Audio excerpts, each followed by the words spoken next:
so good. Wow.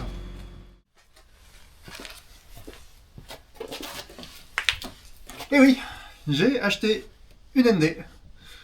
Et, vous commencez à me connaître un petit peu, elle n'est pas exactement dans le meilleur des états, mais elle roule, non, elle roule pas. Elle démarre. A priori, il n'y a rien de cassé, enfin de mécaniquement cassé. Il y a 2-3 petits détails cosmétiques qui sont pas terribles, mais et les airbags déployés aussi. Ça, il faudra le voir. Elle était pas chère. Je l'ai payé 3000 € livrée chez moi. Elle vient d'être livrée. Demain, direction Fuji Speedway pour une vidéo que vous avez déjà vue, peut-être, si vous regardez mes vidéos. Et elle vient tout juste d'être livrée. Première Roadster Cup de l'année, dans pile poil un mois. On est le 5 mars. Demain, je pars à mon Fuji Speedway. Et après-demain, run à Fuji. J'ai déjà commandé pas mal de pièces, mais on va regarder un petit peu en détail ce que cette merguez nous réserve. Bon alors le truc assez visible, hein, c'est... Voilà. Et puis accessoirement, quand il y en a un qui est... Ah bah là, les deux sont dans le même sens. On met le volant droit. Ah oui, bon, il y a ça aussi. Hop. Voilà. Voilà. Ah bah ça n'a pas bougé, dis donc. Mais de l'autre côté, ça bouge encore, donc c'est plutôt bon signe. On va regarder un petit peu en détail ce qu'il va falloir faire pour la remettre droit, mais déjà, dans un premier temps, premier truc que je vais faire, ça va être de remettre un tie rod, puisque sans même regarder, quand c'est comme ça, c'est que le tie rod a cassé. Donc j'en ai déjà acheté à Mazda avant même d'avoir la voiture. J'ai aussi, il se trouve, hop, un fender de remplacement, de la même couleur pour une fois. J'ai fait les choses bien. J'ai pas encore acheté de pare-choc, j'ai pas encore acheté de headlight, de phare. A priori, de ce que j'ai regardé un petit peu, elle a pas l'air d'être pliée nulle part. L'impact a quand même fait sauter un petit peu tout ici. Et ça a tapé, du coup ça a un peu poussé aussi là, du coup ça touche, enfin même si le fender lui n'a pas bougé, ça touche légèrement la portière ici, donc il va falloir réajuster le... Vous voyez, l'espace qu'il y a est pas terrible. Réajuster donc le fender, je sais pas comment ça s'appelle, bon, l'aile, réajuster l'aile, la ravancer un petit peu, et ça devrait être un peu plus présentable. Elle démarre, elle est chaude là, et donc pas de problème de surchauffe, il y a toujours du liquide de refroidissement, même si on a un peu, pas trop quand même, c'est un peu léger, mais c'est une voiture qui a 173 000 km, donc avec un entretien à la japonaise, donc forcément c'est pas toujours parfait. Hein. Ensuite, qu'est-ce qu'on a ici? Alors, pourquoi est-ce qu'il y a... C'est marrant comment c'est fait. Bon, bref. Ensuite, l'intérieur. Bon, l'intérieur, c'est bon. C'est bon. L'intérieur, bon, alors évidemment, ça clonque pas mal quand on ouvre la portière, puisque le fender a été poussé en arrière. Les ceintures, c'est bloqué, donc il va falloir dégager les ceintures. Celles-ci, normalement, sont combinées à un explosif. Alors apparemment, c'est que d'un seul côté, parce que j'ai regardé de l'autre côté, donc aussi la ceinture est aussi bloquée. Elle a bloqué pendant... Elle a bloqué au moment de l'impact. Mais il n'y a pas l'air d'y avoir de trucs particuliers. Ça n'a pas l'air d'être un explosif de ce côté-là. Donc c'est cool parce que ça coûte assez cher, ces explosifs en question. Et je vais surtout devoir en faire venir des États-Unis. Parce que ça coûte vraiment trop cher ici, et puis surtout ça n'existe pas en casse, on ne peut pas en acheter comme ça en ligne parce que y a des explosifs dedans, donc je vais me les faire envoyer par un pote des US, ça va être pas mal moins cher. Sinon de toute évidence, airbag déployé, hein. Donc ça va, je vais le sortir en vitesse. Là-bas, je pense que je vais le couper et le scotcher pour l'instant, ça fera l'affaire. J'ai prévu quand même de racheter un airbag passager. histoire qu'elle soit à nouveau pas trop mal quoi. Les airbags des sièges n'ont pas pété, ça c'est cool, même si je vais pas les utiliser quoi, ça veut dire qu'il y a un sensor en moins à gérer quoi, donc c'est sympa. Mais airbags des sièges toujours dedans, donc cool. Là aussi j'ai eu de la chance, typique des ND, quand cet airbag se déploie, il a tendance à péter la vitre. Pas le cas sur celle-ci, donc c'est très bien. Quoi d'autre? Bah, c'est à peu près tout. Donc c'est une produite en 2018, hein, première, mais c'est un modèle 2019. ND2 avec une capote apparemment assez unique, besoin d'être un peu nettoyée, mais qui est en bon état. C'est une couleur spécifique pour 2019. Je sais plus comment ils l'appellent, mais voilà, c'est cool. C'est un 1,5 litre aussi, précisé, parce que bah c'est celle qui est la plus courue ici. Donc 1,5 litre.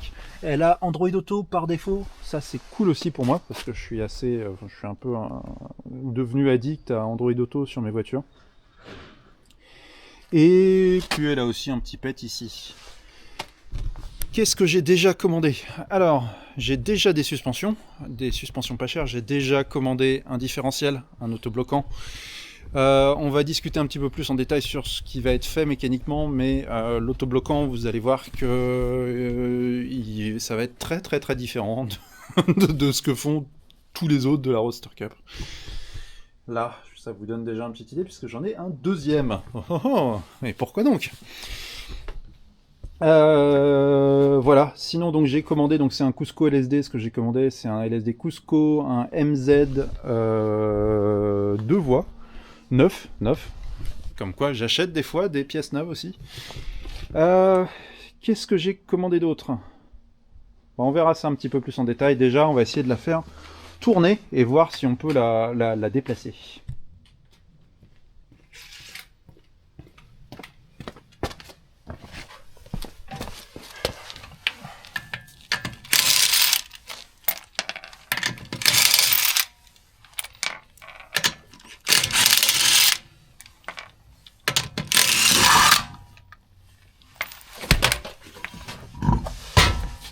Hop. Alors, bon, malheureusement, je pensais qu'il aurait fallu juste le hub, mais ça a pété le hub ici. Regardez ça un petit peu en détail. Donc je vais tout de suite recommander un hub de ce côté-là. Par contre, si le hub a touché au-dessus, en dessous, il n'y a pas l'air d'y avoir vraiment de dégâts quelconques. Même la suspension a l'air toute droite dedans. Donc c'est pas trop mal. Là on a ça qui a tordu complètement. Hein. Par contre il n'y a pas de jeu dans la crémaillère en elle-même. Donc ça c'est aussi plutôt cool. Et si je voulais être un gros port, je pourrais... Non, peut-être pas réutiliser quand même le tie rod.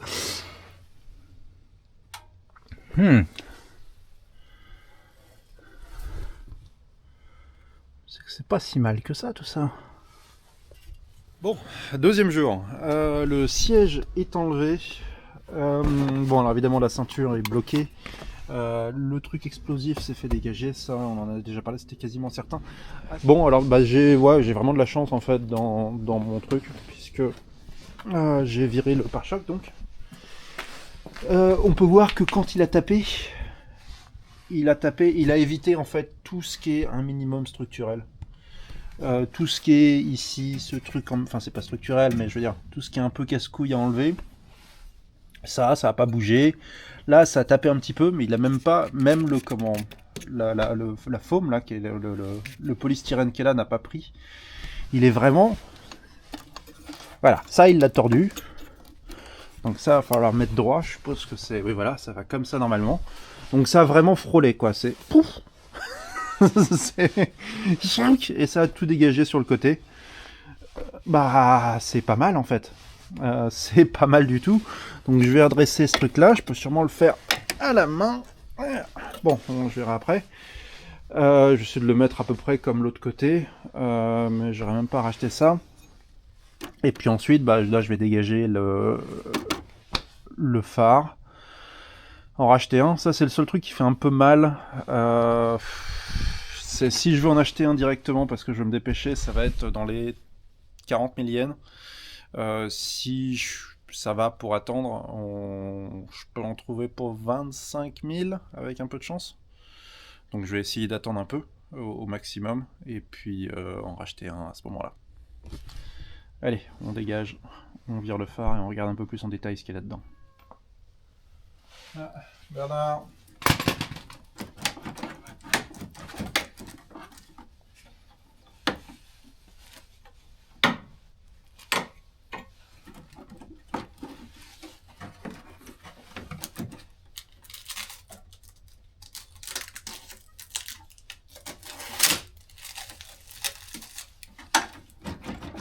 C'est toujours Bernard qui arrive au bon moment.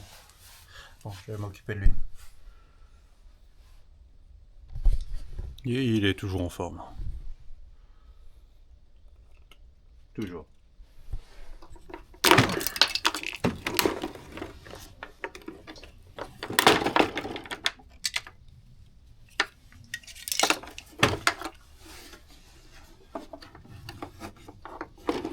Je le mets, c'est JDM, je peux peut-être essayer de le mettre à 50 balles sur eBay. Non? Non? Bon, d'accord. Bon, alors on continue de regarder un petit peu en détail tout ce qu'il y a. Donc comme je disais, il a bien évité un peu tout. Ça a vraiment glissé sur le côté, là, piou, c'est parti direct sur la roue. Ça, bon, ça va se remettre. Je vais le remettre droit tout seul. À plus. Ce truc-là, bon, il n'a pas bougé du tout. Hein. Rien n'a été poussé vers l'intérieur. Il y a vraiment, il n'y a pas de marque d'impact. De toute façon, sinon, bah, voilà, ça c'est un peu le... S'il y avait eu quelque chose, ça aurait bougé. Mais non, rien, ça a vraiment juste plié du plastique, du métal un peu mou. Là-dedans, il n'y a pas l'air d'y avoir de trucs vraiment abîmés non plus. Ça, c'est un bout de la lampe. Donc, tout le faisceau, bah, c'est bon. Là, c'est pareil, il y a un petit coup sur le...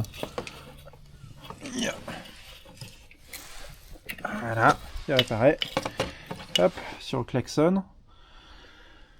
Ouais, bah ça va être assez rapide. Éventuellement, si je veux faire les choses bien, là de toute façon, je vais enlever le fender, mais je vais sûrement le faire après être rentré de... Enfin, l'aile. Et je vais sûrement le faire après être rentré de Fuji Speedway.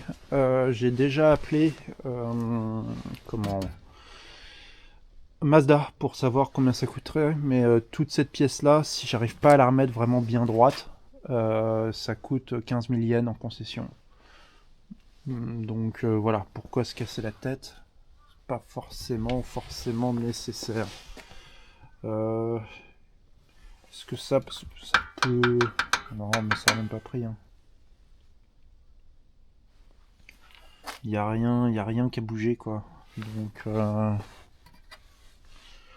voilà, je vais essayer de redresser ce truc-là. On verra si j'y arrive, et si j'arrive pas à faire un bon boulot, j'achèterai juste ça. Et ça sera réglé. Bon, vous montrer un petit peu, j'ai viré donc suffisamment d'accès, donc déjà le gap est redevenu d'origine forcément, et c'est vraiment bien fait en fait. C'est à dire que le fender est pas monté directement là-dessus, c'est à dire qu'en cas d'impact, c'est cette espèce de petit truc là en métal qui plie, hop, et du coup qui pousse le fender en arrière. Donc là-bas c'est pareil puisqu'il a été légèrement reculé, même si le fender est encore bon, c'est juste que vu que ça a bougé, bah, ça a un peu bougé le fender vers l'arrière. Et du coup bah, j'ai juste à replacer un petit peu tout vers l'avant, virer les vis, recaler un petit peu le truc. Là il y a 2 points de soudure ici et là qui sont à virer, sinon après c'est des vis partout. Et comme je disais, cette pièce là coûte 15 000 yens, donc je sais pas, 90 balles chez Mazda. J'avais déjà appelé, ils en ont, donc voilà, c'est parfait. Je suis content. Je suis vraiment content. C'est pas mal du tout. Là on peut voir que ça a fait sauter déjà un joint de soudure. Je verrai s'il y a besoin un petit peu de le remettre un peu droit, mais je pense pas pense pas que ce truc-là ait bougé du tout, quoi. C'est vraiment, il s'arrête là, en fait. Choup. Et c'est juste ça, ça a bougé le... Enfin, je veux dire, c'est tenu par le truc de suspension, il n'y a pas de raison que ça ait bougé.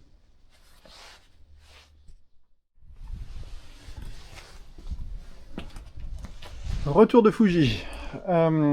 Donc si vous voyez ça, on est ouais, de 2-3 jours après la vidéo de la Mégane à Fuji Speedway. Donc, bon, j'ai tout démonté. J'ai remis la tie rod de base, j'ai viré la suspension aussi.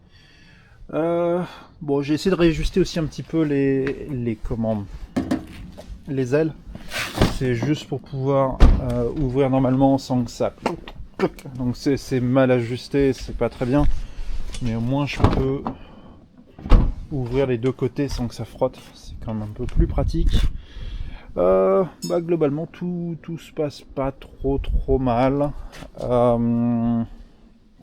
Qu'est-ce que je pourrais rajouter, préciser? Si, alors pour enlever l'aile, il faut virer la porte. Faut virer la porte, faut virer le dessous là aussi. Faut tout dégager, quoi. C'est pas la joie par contre. Autant il y a des trucs qui sont bien designés, autant là pour ça, fou. Sinon il y a ça là, ça a l'air un peu tordu. Enfin, je pense que ça l'est, parce que c'est vraiment, quand je réajuste un petit peu en vitesse là-bas, c'est toujours pas, c'est vraiment loin d'être bon. Donc je sais pas trop encore comment je vais pouvoir me débrouiller. Je ferai peut-être appel à mon carrossier pour qu'il passe, pour m'aider un petit peu, juste pour réajuster tout ça, que les gaps soient pas gigantesques sur le capot. Mais bon, pour l'instant tout se passe bien, je continue. C'est dommage que je l'ai pas filmé, mais bon, bah voilà. Acheter du matos de qualité, c'est mieux. Bon, il n'a pas l'air comme ça, mais il est beaucoup plus massif. Je le fixerai complètement plus tard, parce qu'évidemment c'est pas les mêmes trous. Au moins ça va me permettre de presser mes conneries. Petits arrivages en plus, une demi-cage, donc pour l'ANB. Le diff, je vous l'ai déjà montré. Ça, bon, on va l'écouter tout à l'heure. On va voir ce que ça donne. Alors sur la vidéo, c'était pas catastrophique. On va voir si c'est aussi catastrophique que ça en a l'air. Parce que ça a l'air catastrophique. Mais surtout, on est bon. Elle va pouvoir tourner. On remonte et on vérifie ça.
Bon, puis vous commencez un peu à connaître le principe. Je vais pas vous faire attendre plus longtemps. Je vais surtout pas me faire attendre plus longtemps.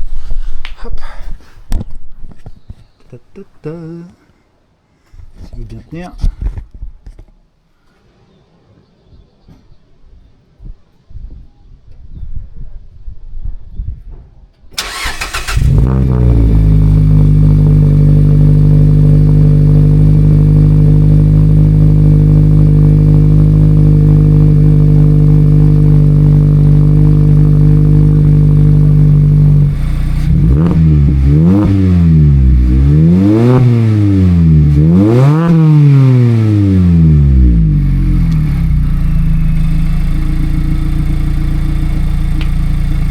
Le pire, c'est que je crois que c'est pas mal. Not too bad. Non? We don't care. Ça avance bien. C'est donc, je commence l'allégeage, très clairement. Oui, bon alors, pour enlever l'aile, il faut enlever évidemment le pare-choc qui de toute façon était pété. Il faut enlever la porte parce qu'il y a une vis qui est là et la porte est trop épaisse, donc ça passe pas. On peut pas enlever la vis. Pour enlever la vis en dessous, il y a deux autres vis en dessous, donc il faut aussi enlever le side skirt en dessous. Et par contre, là je les ai bien eu. Normalement, il faut aussi enlever le truc de baie moteur, essuie-glace, machin, etc. pour accéder à cette vis là, mais j'y réussis sans. Ah, l'ingénierie japonaise, c'est comme ça. Et je le fais avec un doigt, j'ai un Panari que j'ai récupéré, je sais pas comment. Ça fait mal, ça fait très mal. Bon, étape suivante, on va se mettre à essayer donc d'enlever le radiateur, le support de radiateur qui est ici. Donc j'ai un peu viré tout ce que vous voyez comme ça qui traînait, il y a du vent. Bon alors mon expérience dans le domaine se limite aux vidéos de Matt Armstrong. Donc voilà, je l'ai vu faire. Là, tu fais des trous. Puis dès que tu vois un truc comme ça, tu fais des trous. Et a priori, il y a tout sort. Et puis quand on veut le remettre, juste des points de soudure, tac, tac, tac, tac. Et puis voilà. Bon, on va voir ce que ça donne, on essaye. Hein.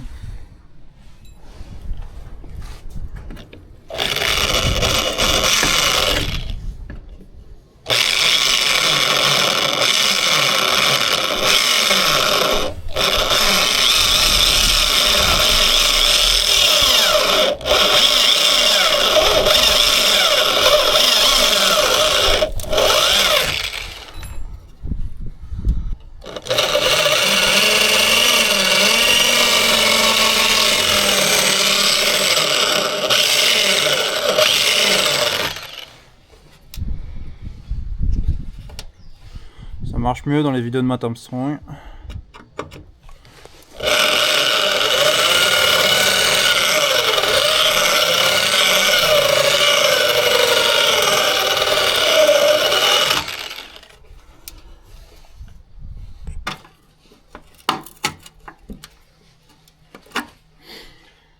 Sinon, on va continuer.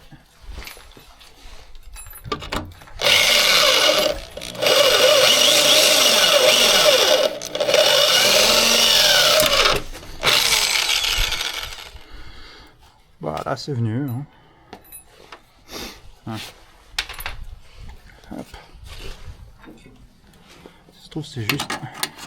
Il a fallu que j'en ai un poil plus gros, c'est pas impossible aussi.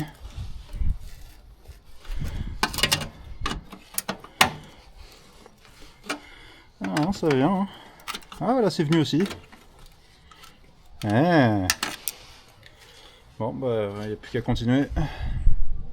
Bon, un côté de fait, j'en ai foiré un qui est passé au travers, mais sinon, pour un premier essai, c'est pas trop mal, non? Allez, encouragez-moi. Alors, les points ici sont un peu lourds, donc pour l'instant, pour avoir un peu plus d'accès, je vais juste couper, et là, et même chose de l'autre côté, comme ça pourra au moins sortir toute la traverse. Ce sera un petit peu mieux.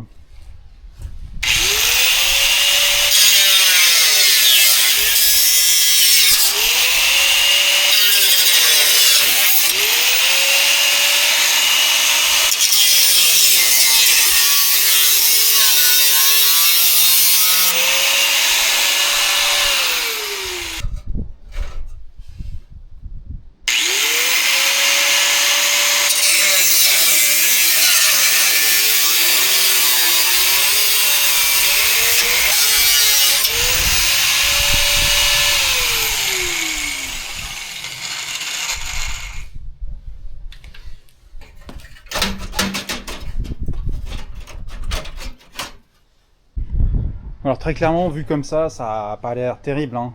Mais c'est quand même un bon début. Faut y croire. Faut y croire. Maintenant, on va mettre celle là-dessus à la place.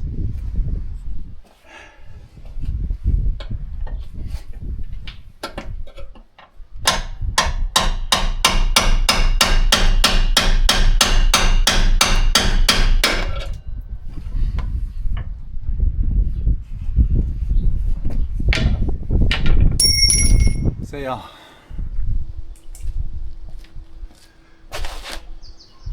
Pas trop mal. Oui, je me mets devant le phare. Bon, j'attends encore le phare pour le côté droit. Il est en route. Mais ça avance un petit peu. J'ai pas fait d'update pendant un petit moment. J'ai pas vraiment pu autant bosser dessus autant que je voulais.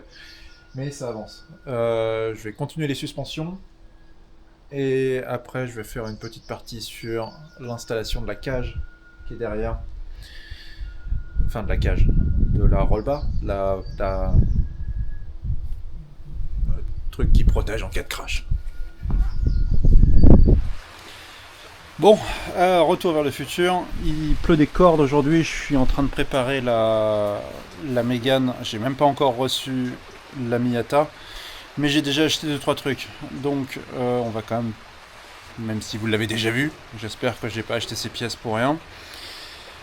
On va regarder quelque chose qui est, à mon avis, extrêmement nécessaire sur ces voitures, le différentiel.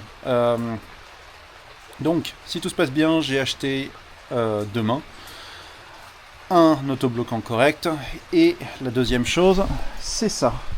C'est un autre autobloquant. C'est un autobloquant de ND5 automatique. Alors pourquoi est-ce que j'achète un autobloquant automatique? C'est le ratio final des Miata. D'origine, une manuelle a un ratio final en 2,86. 2,86, ça fait que vous regardez un peu les vidéos de Clément quand il roule. En ligne droite, il passe même pas la 5.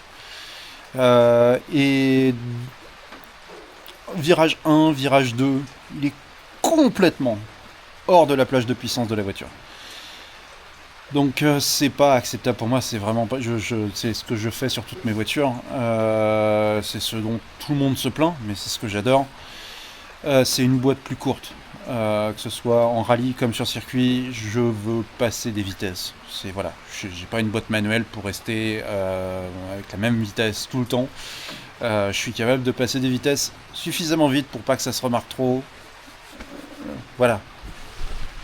Donc, on a ça. On va l'ouvrir et on va sortir le final. Voilà, bon, j'ai accéléré un petit peu hors champ. On a ici le final et là, donc sur le différentiel ouvert. Donc tout ça, ça va finir poubelle. Hein. Il n'y a pas vraiment d'intérêt de le garder. La seule chose que je veux, c'est ça. Bon, sans le roulement, mais enfin bon. Si on a la flemme de represser un autre, ou si celui que je récupère n'est pas en bon état. Et cette couronne là. Bon, donc le diff est ouvert. J'ai déjà rangé le final là-bas. Alors, deux petits trucs. Premier, je pensais au début que les automatiques c'était un final en 3,46 je crois, ou 3,54, je sais plus. Donc ça passe de 2,86 sur les NR-5 à 3,56. En fait non, ça passe à 4,1. J'ai calculé le ratio dessus et c'est 4,1. Je m'attendais pas vraiment à ça, mais c'est pas grave. Ça va être beaucoup plus court. Mais bon, c'est pas la première fois que je roule avec des voitures avec des boîtes un peu trop courtes. Ça lui fera pas trop de mal. Il y a un type qui l'a fait au Japon, un seul. J'ai vu quelques infos. Apparemment, on est à 3750 tours minute à 100 km/h en 6ème. Donc, pas tellement différent de ce que j'ai déjà avec la ND. Pas grave. Ça fera l'affaire, je vais me débrouiller avec, je suis habitué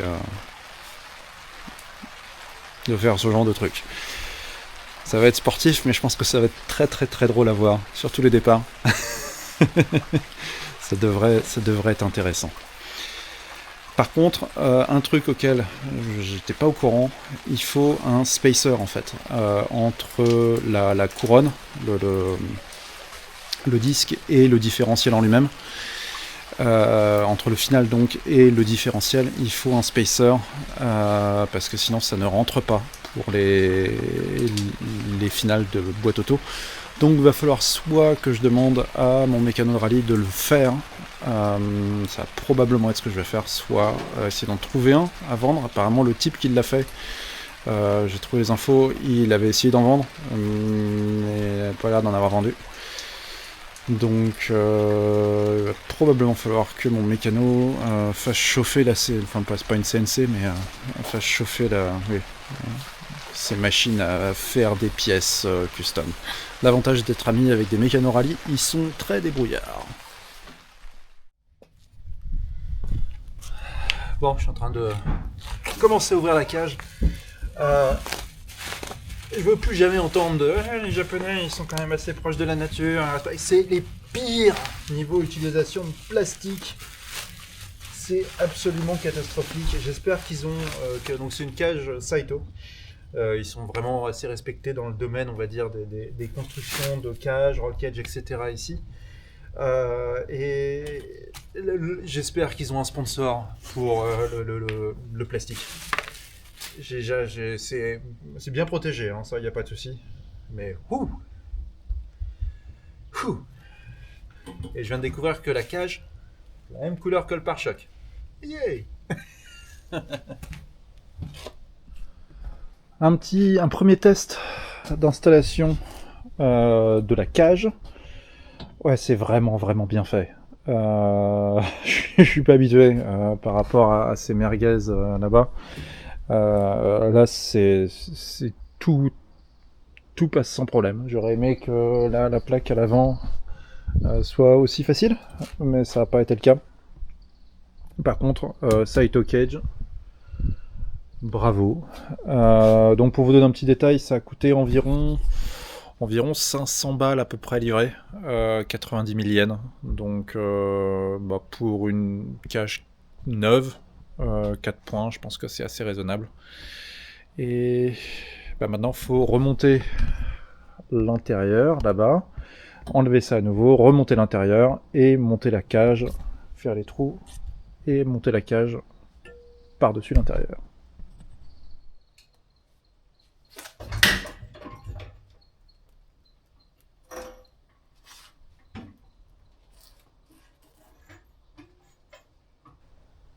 Un peu trop bas devant.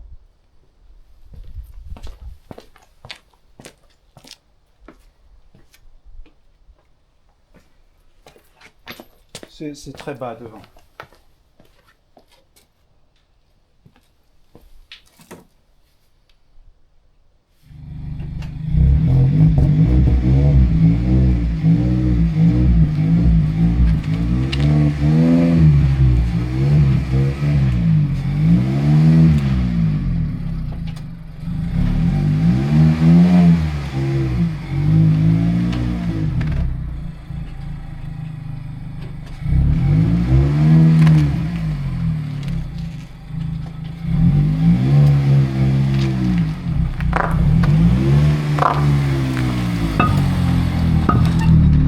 Alors évidemment elle est beaucoup trop basse devant, la géo est complètement à l'ouest.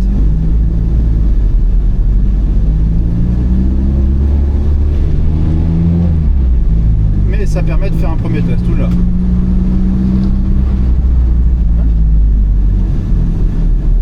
Ah oui, la géo doit être bien à l'ouest là. Ou alors... je pense que la géo est complètement à l'ouest.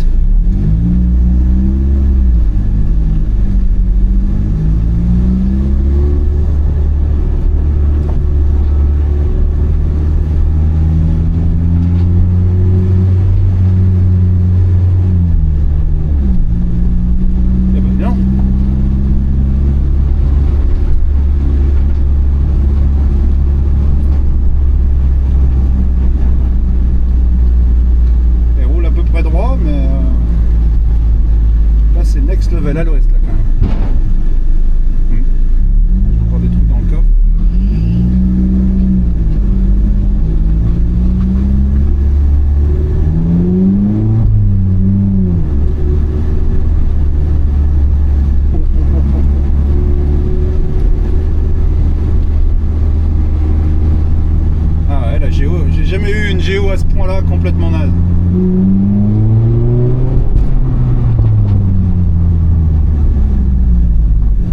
Ouais, j'ose même pas accélérer.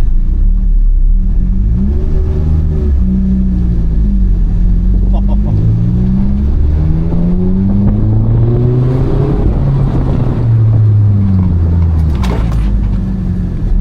les freins, ça va.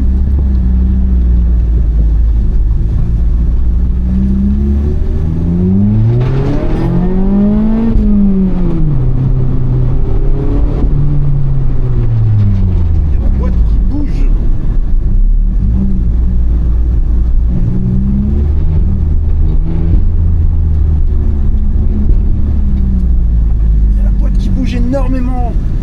Ok, bon, on va essayer de regarder s'il n'y a pas quelque chose qui a bougé derrière. Je sais pas, regardez la boîte là quand j'accélère. Bon, on va essayer de voir quel est le problème. C'est comme si la boîte n'était pas attachée en fait. Bon, va falloir essayer de voir ce qu'on peut faire. Il y a encore un peu de taf, hein. Il y a encore un peu de taf.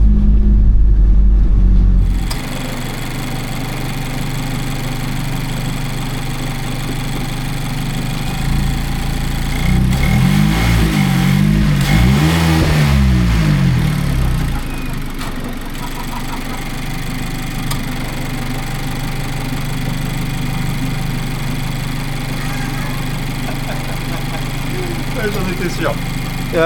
Je crois qu'il va falloir changer le support moteur. Voilà, bon, je vous ai épargné le changement du truc, mais c'était pas que le support moteur. En gros, à l'impact, ça a juste bougé un peu le moteur sur la droite, et ça, bah, c'est fait pour... c'est un peu une zone tampon, en gros, hein, pour le moteur, le support moteur. Donc ça a cassé net, et c'est pour ça que le moteur... Oups, sautait. La voiture est roulable. On va faire un petit tour.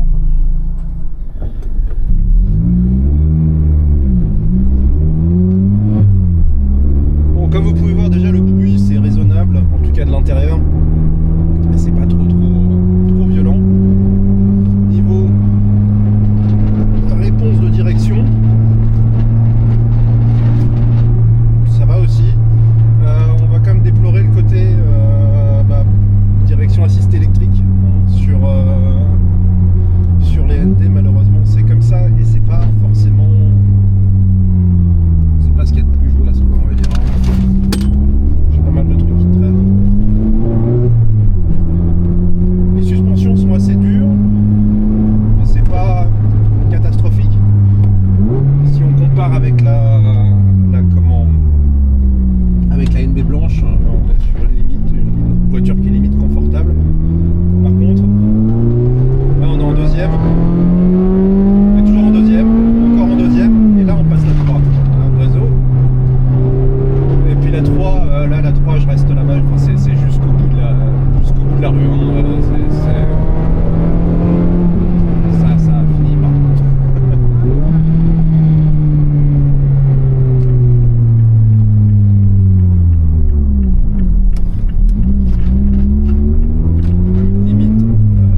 Rétrograder en première pour passer des virages normaux.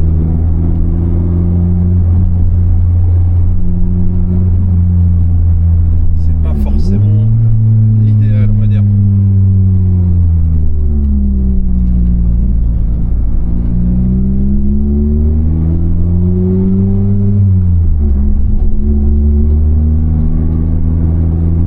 Là, si je reste en 3.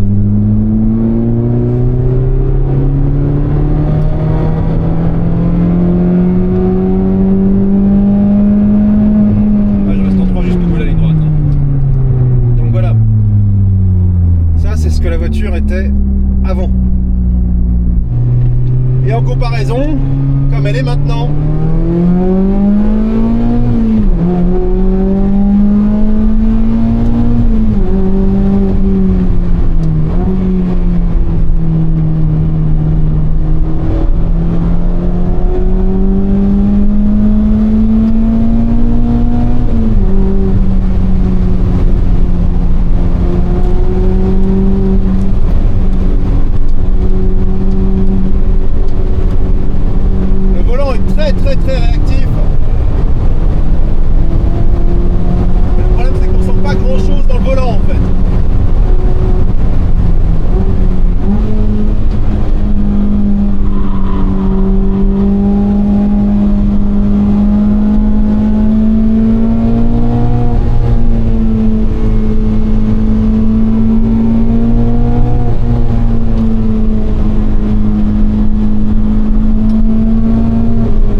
Bon, il y a des fois, faut admettre quand on fait de la merde. J'ai fait de la merde. Bien même. Donc alors, les bons points, c'est que j'ai probablement la bagnole la plus fun de toute la Roadster Cup. Il y a encore un peu de travail sur bon, elle pivote pas des masses, elle s'ouvre, mais c'est aussi parce que j'ai pas toutes les pièces. Il me manque une barre anti-roulis à l'arrière, alors que j'en ai une très renforcée à l'avant, donc forcément ça n'aide pas avec le sous-virage. La géo est peut-être aussi pas forcément adaptée à ma conduite, donc à voir pour changer tout ça. Mais je me suis quand même bien foiré. Donc comme je vous avais expliqué, à l'origine, je pensais que ça allait être du 3.5 environ en ratio final. Parce que c'est le cas sur les 2 litres. Je me suis basé en fait sur des infos Riken aux États-Unis. Les ND 1.5 n'existent pas. Tout est en 2 litres et elles ont toutes le final en 3,54 ou 45, je sais plus. Ici, quand j'ai compté l'écran en démontant le diff, et que je me suis aperçu que c'était du 4.1, j'aurais dû juste me dire bon, pour l'instant on va laisser d'origine, on verra après quand je trouverai le différentiel qu'il faut. Mais non, j'ai persisté, j'ai signé. Et c'est trop quoi. Donc oui, c'est fun hein, à conduire, c'est franchement fun, mais c'est tout sauf efficace. Beaucoup de vitesse de perdu en ligne droite. Il y a plein de choses qui vont pas. Donc bon, tant pis. Je voulais à la base une Miata qui se conduise un peu plus comme une Civic, donc plus bourrine, plus haut dans les tours, un peu tout le temps, etc. Et un compromis comme ça devait l'être avec un 3.5, ça aurait fait l'affaire. Là, non. Clairement pas. Mais c'est pas grave. Pour l'instant, elle va rester comme ça. Ça va faire l'affaire quelques mois. Parce que j'ai vraiment pas envie de ressortir le diff. Puis faut reconnaître, elle est quand même sympa. Mais donc il va falloir que je trouve un différentiel de 2 litres de boîte automatique, transférer l'autobloquant dedans et probablement acheter aussi des drive shafts, des axes avec pour un moteur de 2 litres. Tant pis, c'est de ma faute. Ça n'en reste pas moins que on va quand même essayer de s'amuser un peu avec celle-là. Et sur du très technique, ça pourrait être efficace. Du très technique uniquement. Sur des circuits un peu plus roulants, c'est moyen. Sur ce, il va y avoir d'autres courses quand même avec celle-là. Tant pis.